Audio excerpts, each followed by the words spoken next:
السلام علیکم. تاسو ګورئ د پی ټی وی بولان پښتو خبرونه او زه یم الیاس کاکړ. یو نظر په سر ټکو.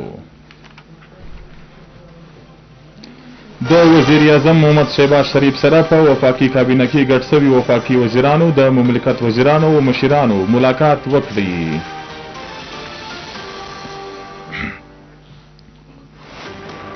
امریکا په افغانستان کې پرېښول شوې خپله وسله بیرته د اخیستلو اعلان کړی دی. صدر ډونالډ ټرمپ جو بایډن د دغې چارې ذمه داره ګرځولی دی.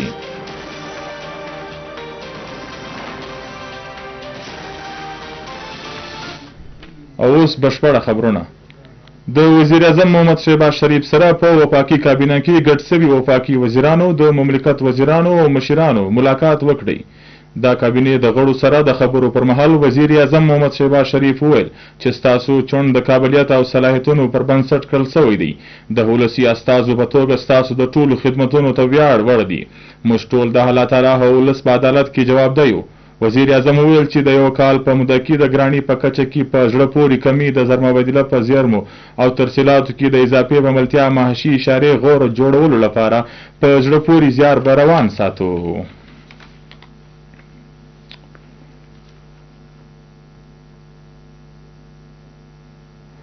امریکا په افغانستان کې پرېښول شوې خپله وسله بیرته د اخیستلو اعلان کړی دی.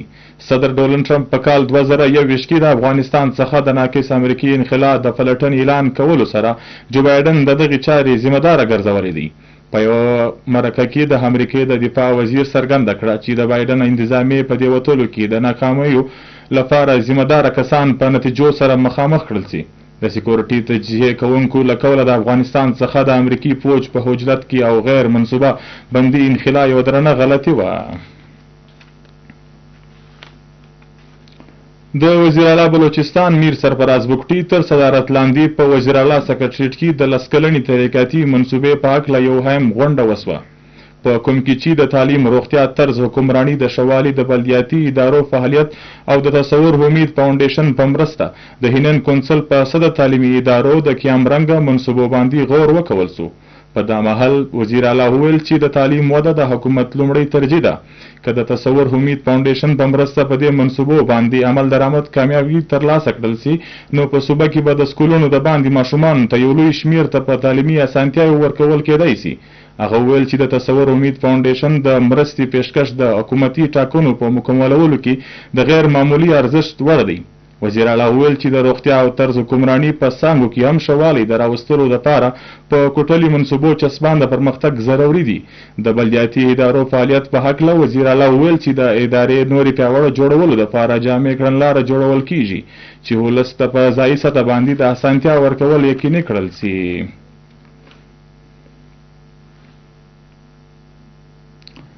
د وزیر اعلی بلوچستان میر سرفراز بګټي سره د پاکستان پیپلز پارټي بلوچستان د لاندې څانګې د منصبدارانو ډلې د ګوند د سینیر مشر سید اقبال شاه په سر مشرۍ کې ولیدل.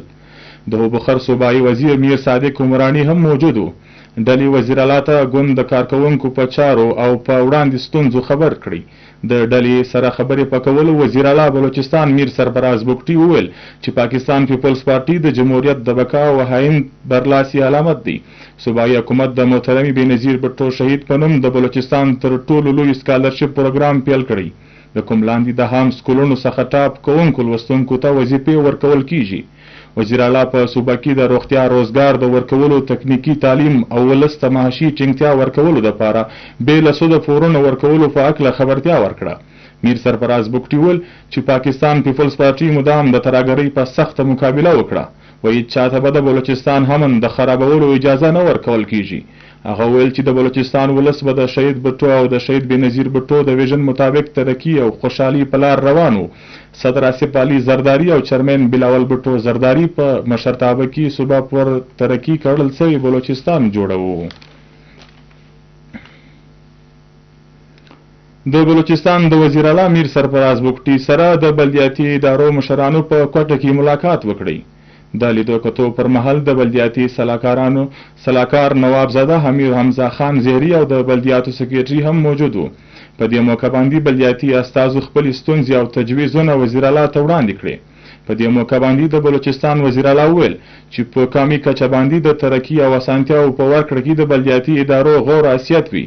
صوبایي حکومت دغه نوره پیاوړه کولو سره سرویس ډیلیوري او ګورننس غور جوړولو لپاره پخه اراده لري. په تحریکاتي منصوبو کې به د بلدیاتي استازو مشاورت باوري کړل سي.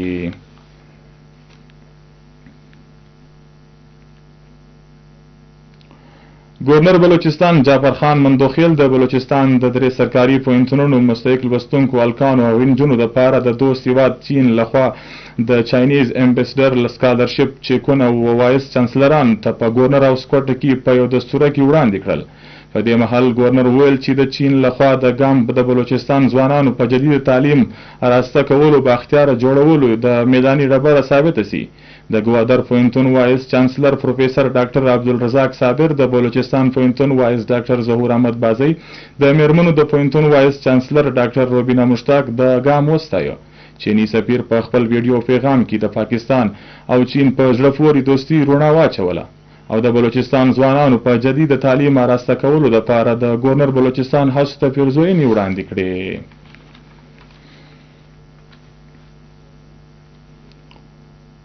د بلوچستان اسمبلی غونډه د سپیکر کیپټن ریټایرډ عبدالخالق اسکزی په صدارت کې وسوه. په دا دوران د هیوان لارښود میر سرفراز بګټي د بلوچستان صوبایي اسمبلی اوسنۍ ودانۍ په نړولو د دې پر ځای نوې ودانۍ جوړولو تیاری وړاندې کړی. د اسمبلی غړو تاریخ په اکثریتي رای منظور کړی. په غونډه کې د بلوچستان صوبایي اسمبلی د کلنۍ کارکردګي ریپورت وړاندې کړل شو.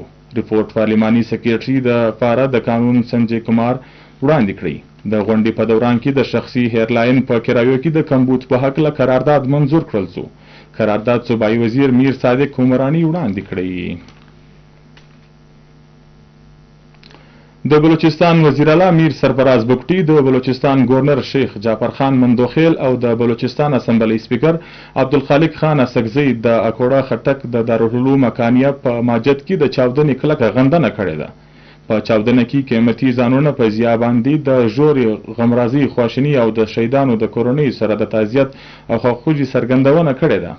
هغوی د مدانه حمید الحق اکانی په ملتیا د ټپیانو د ژر روغتیا لپاره دعا وکړه او ویل چې په ماجد کې چاودنه غوندې بزدلانه حملې چې څومره غندنه وکړل سي کمه ده. هغه زیاته کړه چې په قومي یووالي سره په هیواد کې عدم استحکام پیدا کوونکو سازشونه به ناکامه کړل سي. د دشمن ناپاک سازش به ناکامه او د هغوی ناوړه ارادې به له خاورو سره خاورې سي. د بلوچستان حکومت بیان شاهد رند د بلوچستان اسمبلی په هیئته کې د خبري کانفرنس په دوران ورسنۍ ته وویل چې د وزیر اعلی بلوچستان میر سرفراز بګټي تر صدارت لاندې د قومي لویو لارو د بندولو په هکله غونډه وسوه، په کوم کې چې وزیر اعلی ته معلومات ورکول سو چې د لومړۍ جنوري راهیسې تر اوسه پورې 6 ځله د قومي لویو لارو بند وکړل سو. شاهد رند وویل چې د قومي لویو لارو د بندېدو څخه په زراو مسافر هره ورځ ځپل کیږي. هغه ویل چې د حکومت هیلم دا خبره راغله چې د لویو لارو بندېدو څخه 3 مرګونه سوي دي، د کوم وروسته چې د سړکانو بندونکو په ضد د سختې کاروایي کولو فیصله سوې ده. د روغتیا صوبایي وزیر بخت محمد کاکړ ویلي دي چې د وزیر اعلی بلوچستان میر سرفراز بګټي په ځانګړي هدایت د روغتیا په څانګه کې د یو اهم پرمختګ لاندې د بلوچستان په بیلابیلو هسپتالونو کې د 700 څخه زیات ډاکټران په کنټریکټ لګول شوي دي. په دې هکله محکمه حیثیت بلوچستان باضابطه نوټیفیکیشن جاری کړی دی، د کوم مطابق چې ټول لګول شوو ډاکټرانو ته خپل ډیوټي په سمدستي ډول د جواین کولو هدایت شوی دی. د روغتیا وزیر وویل چې د دې تقریرانو وروسته په سرکاري هسپتالونو کې د طبي اسانتیاو ورکولو په څرګنده ښه والی راسي. په هیواد کې د توانایي ضرورتونو د پوره کولو په هکله په لاهور ایکسپو سنټر کې د پاکستان ایکسپو 25 تنظیم وکول سو، په کوم کې چې بیلابیلو کمپنیانو د شمسي نظام سټالونه ولګول، په کوم کې چې د بلوچستان خلکو او زمیندارانو ته ځانګړي رعایت ورکوي. په ایکسپو کې په لوی شمیر کې صنعتي پوهانو، کاروباري مشرانو او د قابل تجدید توانایي پوهانو ګډون درلودی.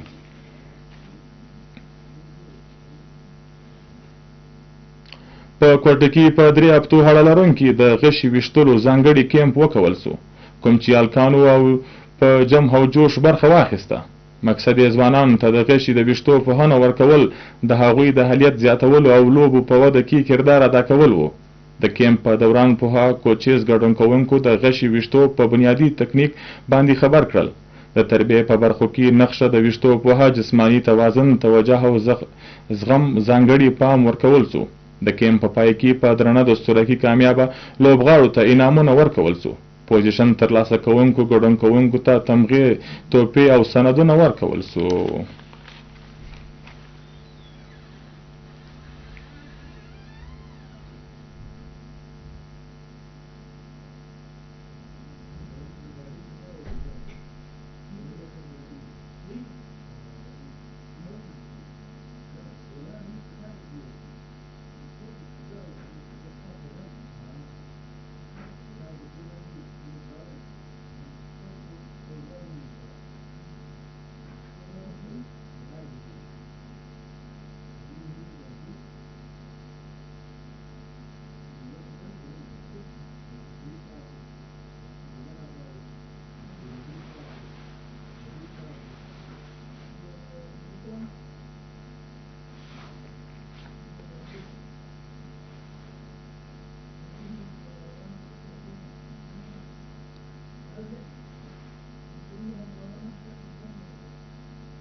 او اوس په پای کې تاسو وګورئ د بلوچستان د ځینو مهمو ضلعو د موسم حال او موږ ته راکړي اجازت د لوی الله په امان.